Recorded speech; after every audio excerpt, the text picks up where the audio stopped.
Okay, guys, so here is another video in this series, and this one is going to be focused on dimensional analysis or conversions. So remember that dimensional analysis is used to convert from one unit to another unit. Here are two basic setups that we can set up, okay? And there's two ways to look at it. So when you're setting up dimensional analysis, right, you want to start with your given unit. That's whatever unit you have, the one that you're trying to convert. And basically what you're going to do is you're going to end up in the unit that you want, or the desired unit.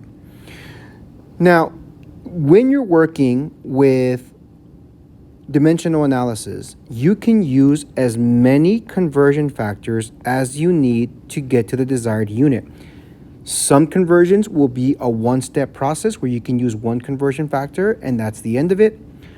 Other conversions can be 3 or more, or 5 or 6, depending on how many conversion factors you use. All you have to do is extend the conversion. Okay, so I'm going to give you a couple of examples here where we do more than one conversion factor, just so you guys can see exactly how to set it up, and then we'll go from there. Now, when you set up a conversion factor, you want to make sure you set it up in this way.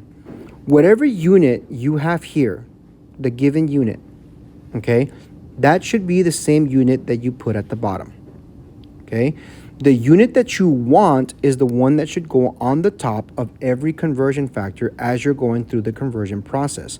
So it's always unit you want over unit you have, unit you want over unit you have. And if you set it up this way, then the units that you don't want, or the units that you already have, should cancel out in the process, and you should only end up with the unit that is desired. Okay? So let's set one up so you guys can see what I'm talking about. Let's say I have a time, 2.6 hours, that I want to convert to seconds. Okay? Now, the 2.6 hours, that is my given unit. So I'm going to put 2.6 hours here. This is the one I'm trying to convert. Okay? I'm going to put that over 1. So there's that. Now, I don't know how many seconds are in an hour, right? So I'm going to use a couple of conversion factors. Now, I know, let me see here, that 1 minute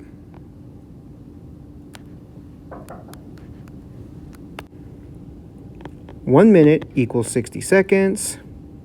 Okay, and we know that in 1 hour, there are 60 minutes, right? Okay. So what we're going to do now is we're going to set up our conversions. Excuse me. What I want you to pay attention to is that a conversion factor has 2 units. See? Minutes and seconds, hours and minutes. So these are 2 separate units that are equivalent to each other.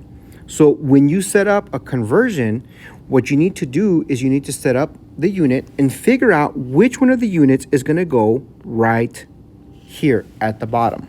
Now, if you set it up as the units you want and the units you have, this should never be a problem. So let's take a look. We have 2.6 hours, right? So I'm not going to be able to go directly from hours to seconds. So I'm going to go from hours to minutes. So I'm going to use this conversion factor first, okay? Now, I have hours and I have minutes. Let's set up the middle conversion. I know that this is in hours, right? So I'm going to take a look at my 2 units and figure out which one is hours. In that case, that's this one. So because that's my hours, I'm going to set up my hour here. So I know that 1 hour is equal to 60 minutes, right? This is the unit that I want because I want to go from hours to minutes, minutes to seconds. So this unit is the unit that I want. This unit is the unit that I have. Does that make sense? Okay. So now that I'm in minutes, I can convert from minutes to seconds. Again, I have 2 units. I have 2 spaces, right? So which one goes at the bottom? In this case, it's going to be the minutes that go at the bottom, 1 minute. And then the seconds is going to go at the top, which is 60 seconds. Okay. So there it is. You have it all set up. Now, when you have it set up correctly and you have all of these units matching, right? Then all of these units are going to end up canceling.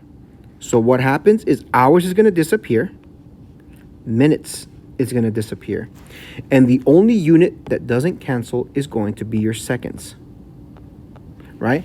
So whatever answer you get, right, is going to be in seconds.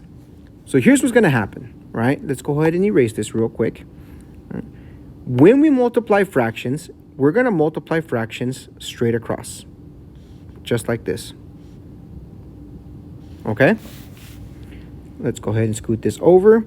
So when you get to the back, right, or to the end here, here's what it's going to look like.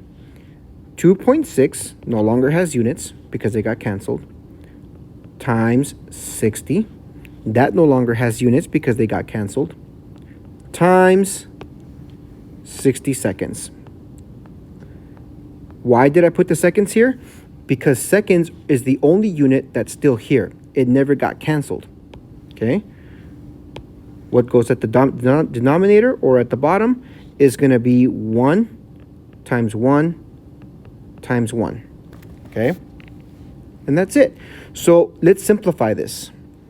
2.6 times 60 times 60. That gives me 360 seconds. Okay? Then 1 times 1 times 1, that just gives me 1. Now, if I take 9360 and I divide it by 1, I should end up with 9360.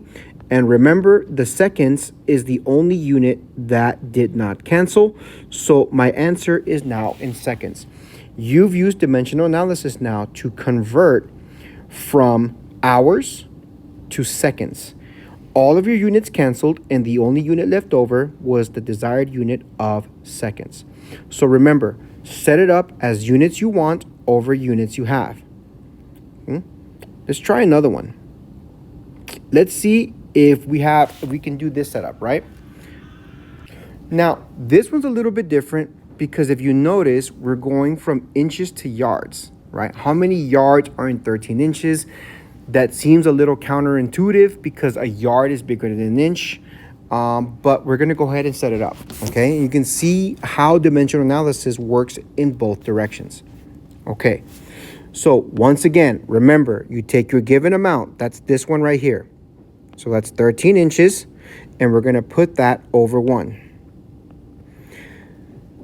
Now, I don't know how many inches. I do know, but we're going to set it up in 2 steps just to go through the process, right?